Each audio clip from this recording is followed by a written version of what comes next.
பெசன்ட் நகர் vlog part 2 தான் பார்க்க போகிறோம். ஸோ பெசன்ட் நகருக்கு வந்துட்டு பீச்சை பார்க்காமலான்னு சொல்லி கொஞ்சம் தண்ணி கிட்ட போயிட்டு அப்படியே கொஞ்சம் நான் காலை நினச்சிட்டு தண்ணி பார்த்தீங்கன்னா சும்மா அங்கே ரொம்ப தூரம் வரைக்குமே வருது. அதுக்கப்புறம் மீன் சாப்பிட்லான்னு சொல்லி பவன் ஃபுட் கார்னருக்கு போயிட்டோம். அங்கே போயிட்டு சீ ஃபுட் நிறைய வெரைட்டிஸ் இருந்துச்சு.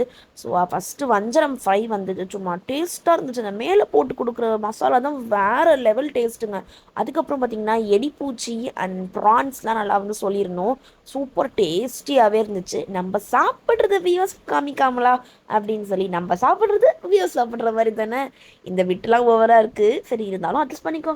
அதுக்கப்புறம் என்ன நல்லா வெரைட்டியாக மீன் வர ஸ்டார்ட் ஆயிடுச்சு. அதுக்கப்புறம் சாப்பிட்டு முடிச்சுட்டு ஐஸ்கிரீம் தாங்க ஃபைனல் டச்சே. எல்லாம் என்னோட அருண் ஃபேவரட் டபுள் சாக்லேட் கிடைக்காதால இதை ஒரு சாப்பிட்டுட்டு பெல்ஜியம் சாக்லேட் சாப்பிட்டுட்டு இதோட இந்த விலாகை முடிச்சுட்டு நெக்ஸ்ட் பார்த்தீங்கன்னா நம்ம ஜீவா சார் படத்துக்கு போயாச்சு. ஸோ இதோட இந்த விலாக் முடிஞ்சிருச்சு. இந்த மாதிரி வீடியோஸ் பார்க்க மறக்காமல் நம்ம சேனலில் ஃபாலோ அண்ட் சப்ஸ்கிரைப் பண்ணிக்கோங்க. உங்களுக்கும் நோட்டிஃபிகேஷன்ஸ் டக்கு டக்குன்னு வந்துடும். அடுத்து என்னென்ன விலாக்ஸ் போடலான்னு சொல்லி மறக்காமல் கமெண்ட் பண்ணிட்டு போங்க. பாய்.